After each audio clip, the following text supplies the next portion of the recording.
maganda ako dahil papakyawin ko ito para sa ano, para kay ate dahil gusto na daw makauwi. Kasi maaga pa, habang maaga pa, kaya papakyawin ko na lang ito. Para makauwi na si ate. Sa mga empleyado dito, sapay, mga idol. Yummy! Oo. Magkano po ito? 180 na lang po. Ito, 180 lang. Mura-mura mga idol. Ito lang oh. Yes! Ilang piraso po yan. Bali, 21 na piraso po mga idol. Oh no! Ah. Okay, hawakan.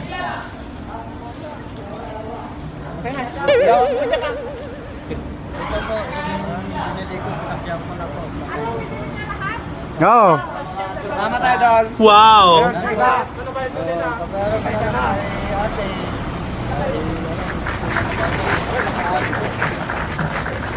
Uy, uy, uy, kuha ka ng ganyan. Yeah, yeah, yeah.